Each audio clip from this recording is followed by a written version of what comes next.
안녕하세요. 기라의 사연 스토리입니다. 오늘 소개해드릴 이야기는요, 결혼 후 첫 생일, 시어머니에게 받은 선물이 남편이 탐내던 시계였어요.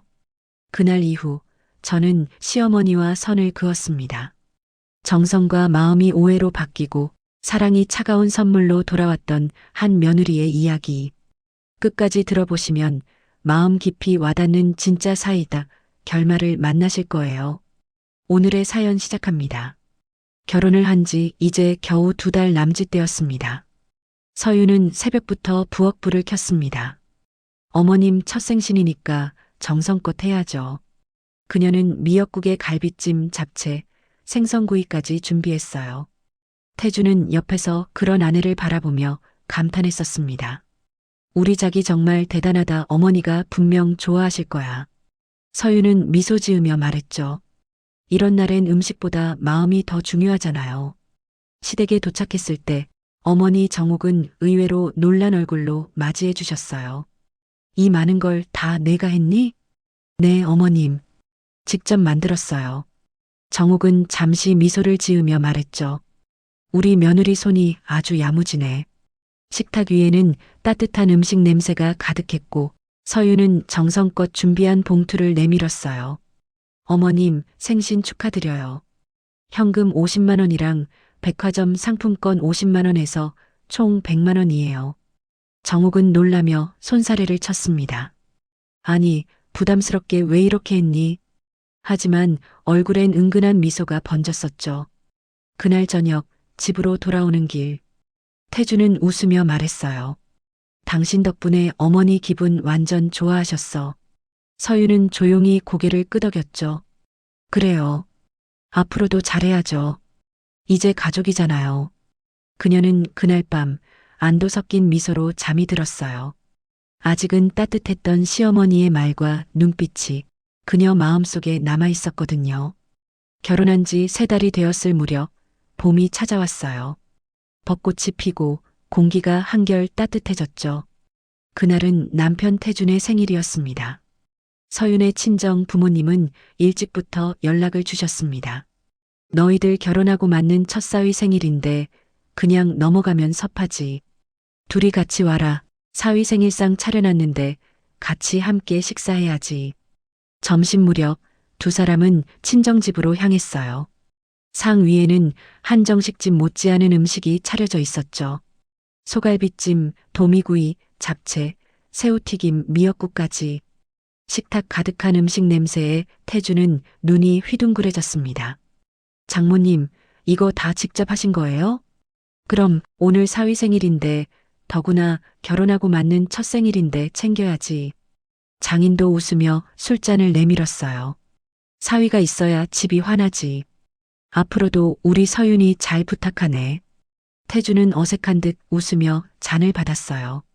아버님 과분하십니다. 식사 후엔 선물까지 챙겨주셨어요.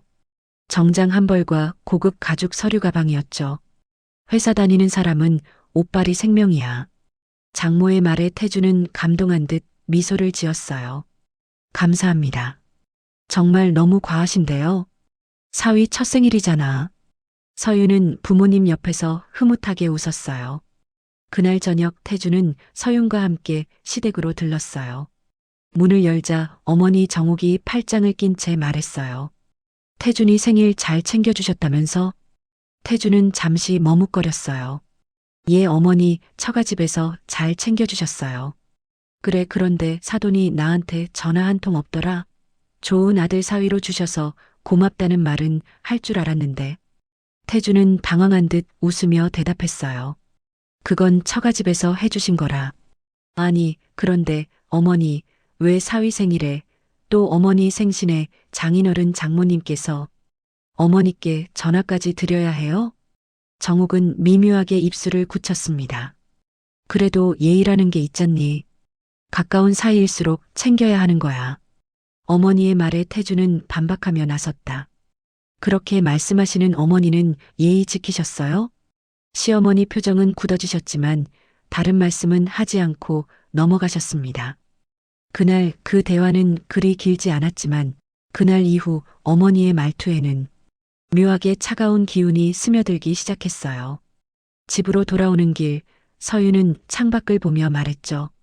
태준 씨, 어머님, 오늘 좀 서운해 하신 것 같아요. 태준은 한숨을 쉬며 고개를 끄덕였어요. 응, 그래도 장인어른 장모님께서 오늘 나한테 정말 잘해주셔서 그게 더 마음에 남았어. 평생 잊지 못할 것 같아. 서윤은 웃으며 그의 어깨에 기대었어요. 우린 그냥 잘하면 돼요. 누가 뭐래도 서로만 믿고요.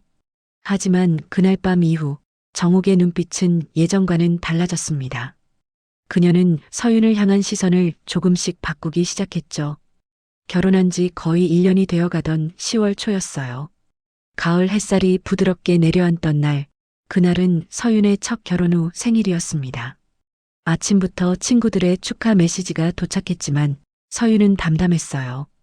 결혼하고 처음 맞는 생일이니까 조금은 다르겠지? 그녀는 그렇게 생각했었죠. 퇴근 무렵 태준이 전화를 걸어왔습니다. 오늘 어머니가 저녁같이 먹자고 하셨어. 오늘이 제 생일인데요. 그래서 그러신 거래요. 생일이라고 식사 사신대요. 서윤은 잠시 머무시다가 말했어요. 네, 알겠어요. 식당에 도착했을 때 그곳은 시댁 근처의 허름한 한식당이었습니다. 간판은 빛이 바랬고 안에는 손님도 거의 없었어요. 테이블 위에는 제육볶음, 된장찌개, 그리고 반찬 몇 가지뿐이었죠. 정욱은 이미 자리에 앉아 있었어요. 생일이라 밥은 먹여야지. 요즘 물가가 너무 올라서 여기 정도면 괜찮더라. 서윤은 억지로 미소를 지었어요. 감사합니다, 어머님. 식사를 마치자 정욱이 가방에서 상자 하나를 꺼냈습니다. 이거 생일 선물이야. 마음에 안 들면 남편 줘. 서윤은 조심스럽게 포장을 풀었어요.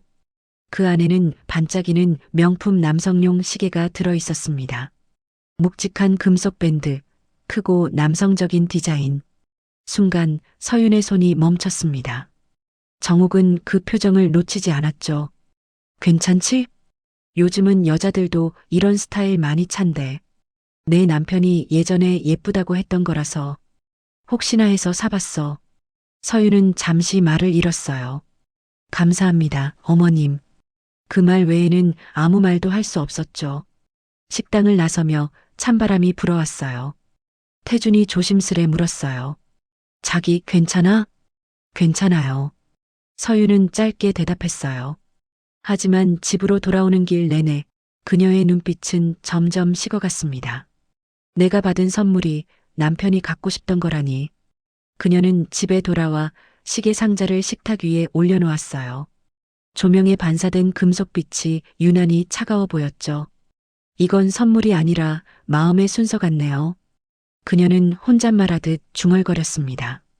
그날 밤 서윤의 마음속 온기는 완전히 사라졌습니다. 집에 도착하자 현관안은 조용했어요.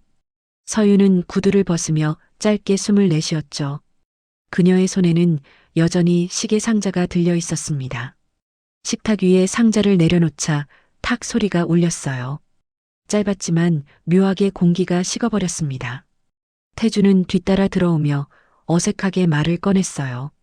자기, 너무 신경 쓰지 마. 어머니도 그냥 좋은 뜻으로 사신 거일 거야. 좋은 뜻이요? 서윤은 천천히 돌아서며 그를 바라봤어요. 그 시계 태준 씨가 예전에 탐내던 거잖아요.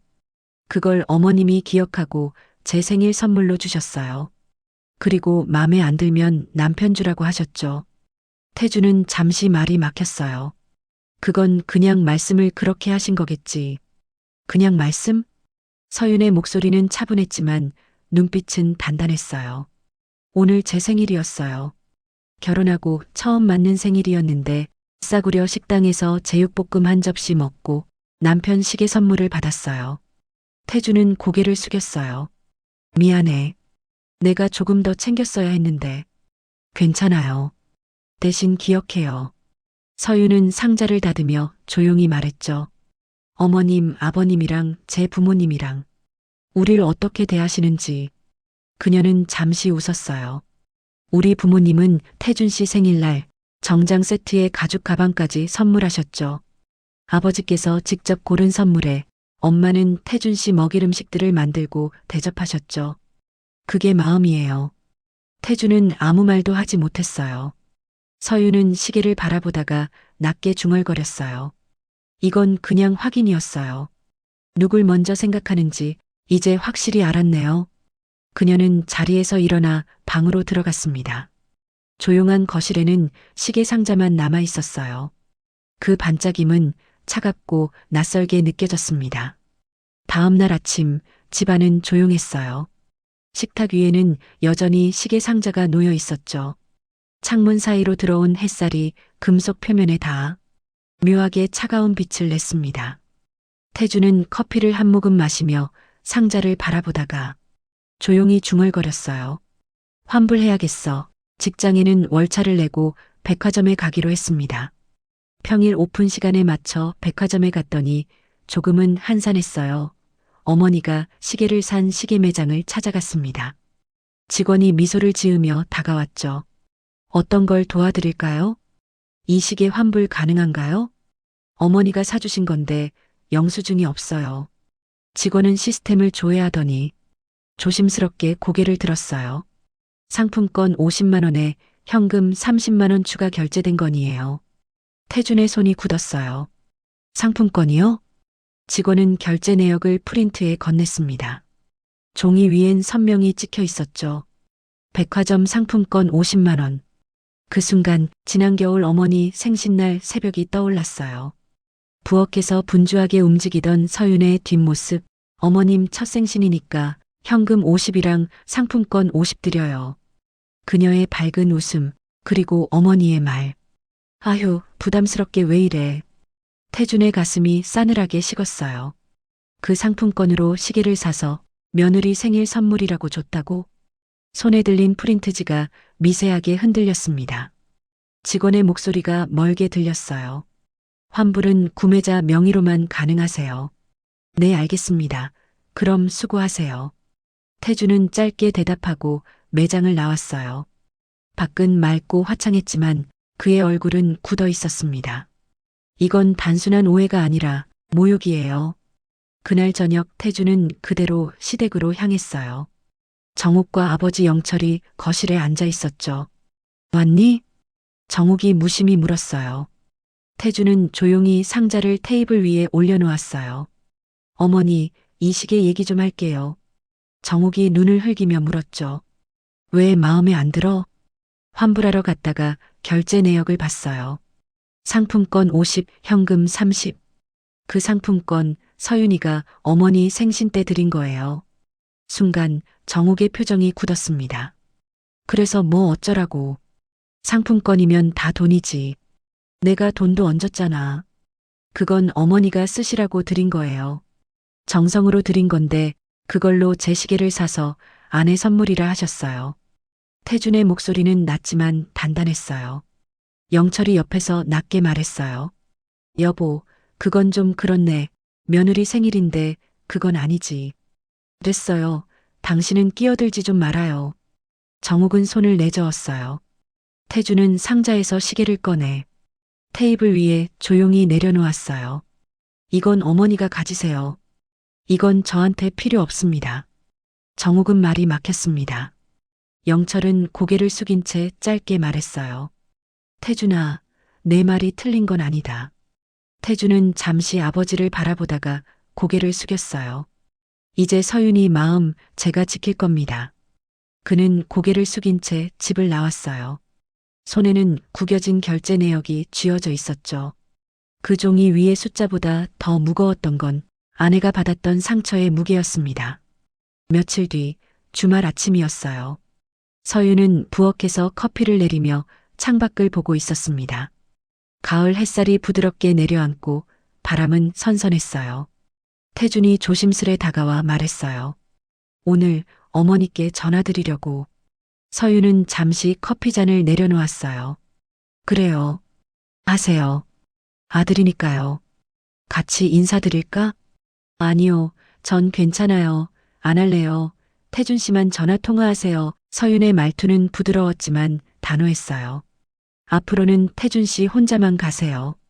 명절이든 제사든 어머님 생신이든 아버님 생신이든 간에 저는 이제 그쪽 집 일엔 발 들이지 않을게요. 태주는 잠시 말이 없었어요. 서유는 조용히 커피를 한 모금 마시며 말을 이었죠. 그동안은 진심으로 어머님 아버님 대했어요. 하지만 진심이 돌아오지 않으면 그건 그냥 제 감정 낭비예요. 태주는 고개를 끄덕였어요. 그래, 자기 말이 맞아. 이제는 내가 잘못했던 부분도 알겠어. 서유는 미소를 지었어요. 앞으로 어머님, 아버님께 기본적인 용돈만 드릴게요. 매달 10만 원, 그건 기본돌이에요. 그 외엔 없어요. 학가도, 간병도, 생일상도요. 이제는 딱 선을 지키면서 살 거예요. 태주는 잠시 생각에 잠겼다가 고개를 끄덕였어요. 그래. 나도 앞으로는 조심할게. 그동안 자기가 얼마나 서운했는지. 이제 알겠어. 그는 핸드폰을 꺼내 전화를 걸었어요. 어머니, 저예요. 요즘 잘 지내시죠? 네네. 서윤이는 요즘 일이 많아서요. 명절엔 저 혼자 갈게요. 짧은 통화가 끝나고 태주는 한숨을 내쉬며 미소를 지었어요. 이제 됐어. 서윤은 고개를 끄덕였어요. 그래요. 이젠 우리 인생만 생각해요. 태주는 그녀의 손을 잡았어요. 앞으로는 정말 자기 편에 설게. 서윤은 잔잔히 웃었어요. 이제야 진짜 부부가 된 기분이에요. 창밖엔 바람이 불고 낙엽 몇 장이 천천히 흩날렸어요. 그날의 공기는 이상하리만큼 가벼웠습니다. 묵은 감정이 모두 흘러나간 듯 했어요. 명절이 다가왔습니다. 올해도 어김없이 서유는 출근 준비를 하고 있었습니다. 테이블엔 남편 태준이 정성껏 챙겨둔 과일 상자가 놓여 있었죠. 이거 어머니 댁에 드릴 거야. 그래요. 다녀오세요. 서유는 미소를 지으며 커피를 마셨습니다. 혼자 가도 괜찮겠어? 괜찮아요. 원래 그 집 아들은 태준 씨잖아요. 태준은 잠시 웃다가 고개를 끄덕였습니다. 그래, 다녀올게. 현관문이 닫히고 서유는 창가로 다가가 커튼을 살짝 걷었습니다. 햇살이 따뜻하게 방 안으로 들어왔죠. 그녀의 얼굴엔 더 이상 긴장도 미련도 없었습니다. 이제야 숨이 편해졌어요. 태준이 본가에 가고 시댁에서의 느낌은 뭔가 모를 씁쓸한 느낌이었습니다. 정옥은 식탁 위에 놓인 과일 상자를 보며 묘한 표정을 지었어요. 서윤이는 같이 안 왔니? 일 때문에 못 왔어요. 태준이 담담히 대답했죠. 그래, 그럴 줄 알았어. 예전엔 참 잘했는데. 그 말을 들은 태준은 잠시 어머니를 바라보다가 조용히 입을 열었어요. 그걸 모르셔서 그 말씀하신 거예요? 정욱은 눈을 크게 떴어요. 뭐? 이렇게 만든 건 어머니세요. 태준의 목소리는 낮았지만 분명했어요. 어머니, 저까지 안 보고 싶으신 거 아니시죠? 정욱은 잠시 말을 잃었어요. 그때 옆방에서 신문을 읽고 있던 아버지 영철이 나왔어요. 둘 다 그만해라. 하지만 태준은 조용히 고개를 들었어요. 아버지, 저 그동안 어머니 편만 들었어요. 근데 이번엔 아닌 것 같아요. 이건 단순한 가족 사이의 오해가 아니라 한 사람 마음을 밟은 일이에요. 정욱은 손끝을 꽉 쥐며 시선을 피했어요. 영철은 잠시 태준을 바라보다가 낮게 한숨을 쉬었어요. 여보, 이제 그만 좀 하자. 며느리가 왜 발길을 끊었는지 이젠 우리도 좀 생각해보자고. 정욱은 고개를 숙였어요. 난 그냥 가족끼리 가깝게 지내고 싶었을 뿐인데. 태준은 차분하게 대답했어요. 가까움이 항상 좋은 건 아니에요, 어머니. 때로는 거리가 마음을 지키는 방법이죠. 어머니, 아버지, 앞으로 서윤이는 이 집에 오지 않을 거예요. 서윤이가 마음이 언제 풀릴지 모르겠지만 어쩌면 평생 서윤이 얼굴 못 보실 거예요. 정욱은 그제야 조용히 눈을 내리깔았어요. 식탁 위엔 반짝이던 시계가 아직도 그대로 놓여 있었어요. 그 시침은 느리게, 묘하게 무겁게 움직이고 있었죠. 그리고 몇 달 후 서윤의 생일. 봄바람이 불던 어느 토요일 아침이었습니다. 오늘은 서윤의 생일이었습니다. 태주는 아침 일찍 일어나 부엌에서 분주히 움직였어요. 식탁 위엔 갈비찜, 잡채, 미역국, 케이크가 차려졌죠. 이건 뭐예요? 서윤이 놀란 얼굴로 묻자 태주는 미소를 지으며 작은 상자를 내밀었어요. 이번엔 자기 생일 내가 차려주고 싶었어. 난 늘 받기만 했었잖아. 이번엔 내가 해주고 싶었어. 생일 선물 상자 안에는 섬세한 디자인의 여성용 시계가 들어있었어요. 얇은 밴드, 은은한 골드빛. 지난해의 차가운 시계와는 전혀 달랐습니다. 이건 저한테 너무 과분한데요. 아니, 전혀 과분하지 않아. 자기는 받을 자격 충분해. 자기가 그동안 흘린 눈물, 상처에 비하면. 이건 아무것도 아니야. 서윤은 조용히 시계를 손목에 찼어요. 이번엔 마음이 느껴져요. 작년엔 차갑던 시계였는데 이번엔 따뜻하네요. 태주는 그녀의 손을 잡았어요. 이제 우리 서로 지키면서 살자. 그래요. 이제야 진짜 가족이 된 것 같아요. 그때 초인종 소리가 울렸어요. 문 앞에는 꽃바구니 하나가 놓여 있었어요. 카드에는 짧은 글씨가 적혀 있었죠. 늦었지만 생일 축하한다. 건강해라, 정옥. 서윤은 한참 동안 그 글을 바라봤어요. 그녀의 입가에 조용한 미소가 번졌습니다. 그래도 이렇게라도 오는군요. 태주는 고개를 끄덕였어요. 시간이 조금은 사람을 바꾸는 것 같아요. 서윤은 시계를 가만히 바라봤어요. 그 초침은 천천히 부드럽게 움직이고 있었죠. 이제 미움도 원망도 없어요. 그냥 각자 잘 살면 그걸로 충분하죠. 창밖에는 봄 햇살이 따뜻하게 비치고 있었어요. 그녀는 미소 지으며 조용히 말했어요. 이제야 진짜 제 생일 같아요. 오늘의 사연은 여기까지입니다. 정성과 진심을 외면한 사람은 결국 그만큼의 관계를 잃게 되죠. 그리고 그 이름 속에서 누군가는 평화를 얻습니다. 끝까지 함께 해주셔서 감사합니다. 구독과 좋아요는 기라의 사연 스토리 운영에 큰 힘이 됩니다. 오늘도 마음 따뜻한 하루 보내세요.